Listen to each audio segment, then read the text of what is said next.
Hello and welcome, this is rooflemonger. And my friends, in today's video, I want to talk about custom variations again for Mortal Kombat 11, because honestly, there's still a lot to talk about. And in this video, I want to highlight 5 specific characters that I personally feel are living their best life thanks to custom variations. Now, obviously, a lot of characters, they're doing just fine. Hey, this patch works out for just about everybody, right? Although, sadly, there are a couple people that don't get too much. Collector, I think, is an example, but we can talk about that another day. But for today, let's talk about 5 characters I think are just doing fantastic, thanks to custom variations. First up, I want to talk about Erron Black. Erron Black, I think, wins out big time, because you get to take the best move from one of his more unused variations and add it with more classically used movesets. And I'm talking about Acid Pour, this move right here. Now, it's funny because Acid Pour, if you don't enhance it, you don't get the you don't understand why it's called what it's called, right? But as soon as you enhance it, hey, well, there you go. But why is Acid Pour such a good move? Well, the big thing here is it's very, very safe. It's -9 on block with pushback, and specifically the old back 222 string here, Erron Black, the classic, right? Very good string, very powerful, but it's a little unsafe on block. And you could, with Scud Shot, like, make it a little bit safe, especially if you want to burn the bar, but then you got to burn a bar, right? That's not very interesting or fun. Now, you don't have to, because if you just do your back 222 and you get blocked, do Acid Pour, and it leaves you at -9 with significant pushback. Like, ain't no pokes reaching this far, to say the least, right? So you effectively have reset the neutral, so you get to abuse already one of your best strings, one of the most abusable strings in the game, because it is double overhead. And of course, when you want to be tricky, you can slip a slide in there as well, because there's only 2 frame difference between the overheads and the slide. And all of a sudden, you get to make it completely safe, and you don't have to burn bar on Scud Shot. Now, before, Acid Pour was in the variation that had the Nether Beast Trap. And Nether Beast Trap is fun. Like, it's interesting, but maybe I wouldn't accuse it of being the best, right? So this was definitely the superstar of this variation. And now, you can take it out and put it with more classic stuff. And what do I mean by classic stuff? Well, of course, I'm talking Scud Shot. Scud Shot, one of the best moves in the game's history. Don't gotta belabor that point too much. And, of course, Enhanced, Locked, and Loaded, which gives you all sorts of fun tools, on top of making your shooting a little bit better, because it gives you the low drop shot, lets you reload a lot faster, and, of course, gives you the increased combo ability. So you can get the classic something like this, right? Launch them, go in the slide into your mix and get the acid. And of course, Acid Pour as well has a crushing blow if they're in the acid. So it gives you, just another crushing blow to work with, on top of just the safety of the general moveset. So while it's not like a revolution for Erron Black, it just gives them a much more complete game plan. You get the classically strong stuff like your combo ability, a lot of good gunshot stuff. You get to make your best string a lot safer thanks to Acid Pour. And also, just another crushing blow to play around with, because that's always very helpful to have. So now I want to talk Kitana and this specific variation of Half-Blood stance, which is the Melina stance. Let's just call it what it is, right? And with this, we also take the Low Fan. Now, why this specific combination? Well, let's talk about it. So specifically, the Half-Blood stance, right? This is nothing new. It came in what we call the Highborn variation. And it had this and Adenian Razors. And Adenian Razors, maybe not what they used to be in this patch, right? Because now you have to burn a bar to get all 3 Razors out. And there are some people who would live and die and swear by this, absolutely. But it was difficult to use for most people. And the one thing about it is it removed something. So specifically, it removed the old Fan-Nado, like your launcher. So when you were using Half-Blood stance in the official variation, you had no combo ability. You had nothing to work with. You just had, you could launch with, the crushing blow from Half-Blood stance. That's about it. So now removing Adenian Razors by itself gives you back your combo ability. So that's fairly big deal.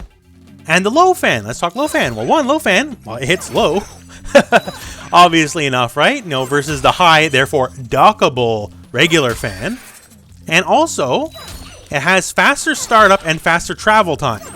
So compared to the regular fan here, right at point blank, 15 frame startups and takes 10 frames to reach the opponent. Here, 14 frame startup takes 6 frames to reach the opponent.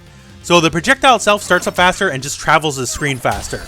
Now, it doesn't have a double toss like, you know, the enhanced for the regular, but what it does have is an enhanced to make the move safe. So it is safe with a bit of pushback if you do this here. So -3 pushback is fine. Now, there's a flawless blockable gap, yes, but, well, that's just part of the mind games, right? So you take these two elements combined, along with added combo ability, which you didn't have before if you used Half-Blood Stance, and then you get a bit of a zoning monster, because you can just toss stuff willy-nilly. You got a lot of options. You got the fast low, you got the traditional high, you got the enhanced high with multiple shots, you know, hidden missiles, all this kind of stuff. And also, the teleport in Melina's stance is faster than Melina's actual teleport kick, just so you know. It's a little disheartening, actually, but there it is.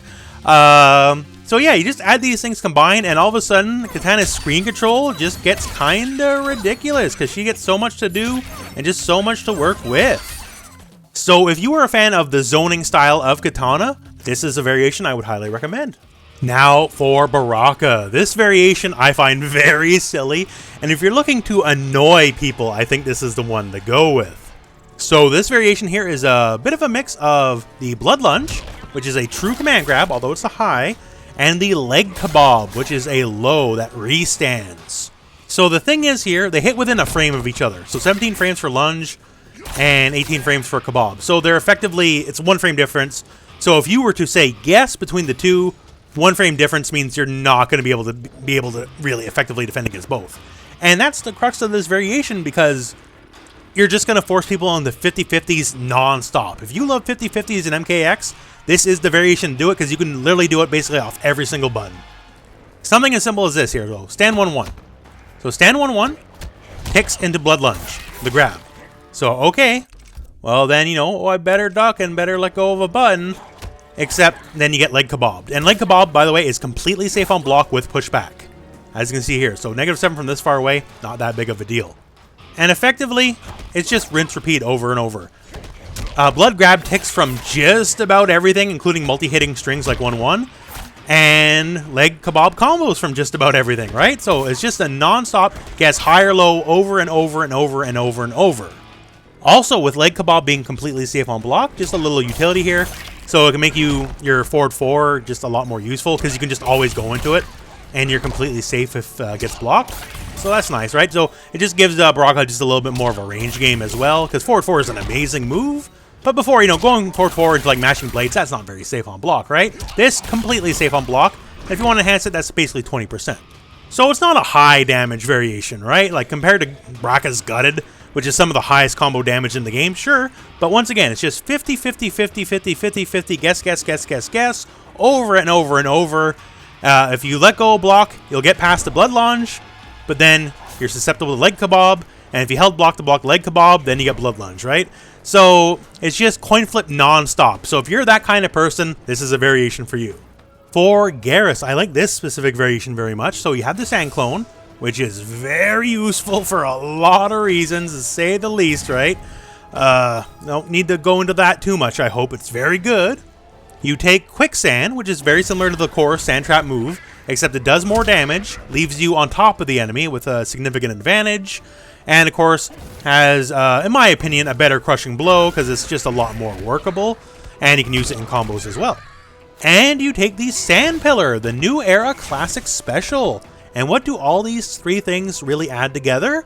Well, basically, just a lot of screen control. But yeah, overall, you just get a strong version of Geras with a lot of the really fun things he has to offer. You get the command grab. It's a mid hitter, by the way, so you can't neutral duck it. Very few command grabs in this game are true mids. And with the universal change of frame data, it just makes options like, you know, down 1 into forward 2-1 or down 1 into throw just a little bit stronger. You also get a lot of the classic New Era gimmicks. The old Sands of Time, they always work out well for Geras. And setting up these sand traps, people can be scared to do things when they know this is an option on the table, right? And of course, combo ability, all that kind of fun stuff. You get a lot of options for it. And you take all this and of course Sand Clone and all the utility from it. Either just pure like screen control with the teleports, the fact that it's a plus on block launcher, and of course all the resets.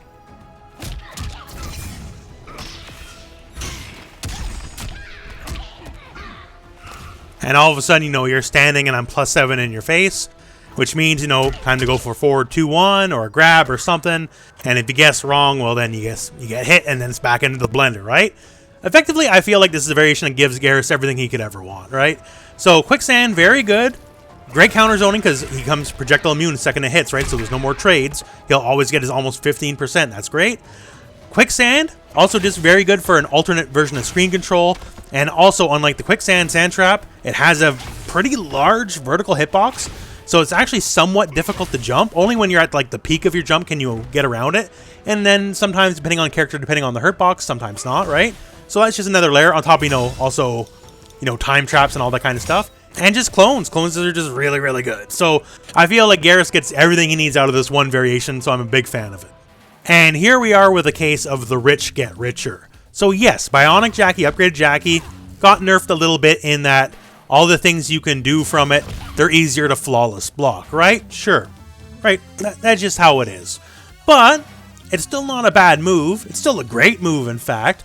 And now we get to shed something from the variation that I feel wasn't as optimal, the quick move she had, and replace it with one of the, honestly, better projectiles in the game, in my opinion, but never got used too much because it was stuck in the next-gen variation, which, well, I don't know. Did you really like Tech Dome? Because, like, if you loved your Tech Dome, I won't begrudge you for it, right? But the plasma shot here, that was definitely the superstar of this variation. And all of a sudden we take that, which is a great arcing projectile. It's a mid too, so no ducking it. And it's also damage over time as well. Also has deceptive range. It actually hits from very far away, by the way. And say if you missed it for whatever reason, then it becomes a damage over time puddle, where it's just like Erron Black's. It's 1% every tick. And you can also do this manually too, by the way. So it's just an amazing projectile. And yes, all your normal upgraded shenanigans work just fine here.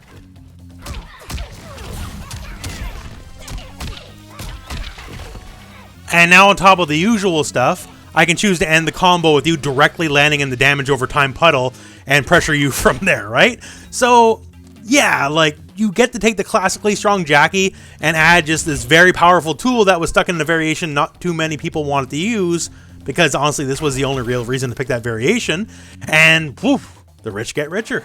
So for my money, exactly this kind of stuff we just went over here is exactly why Mortal Kombat 11 Ultimate is basically the best version of the game it's been so far, and honestly probably the best time to get into the game if you haven't been in it already.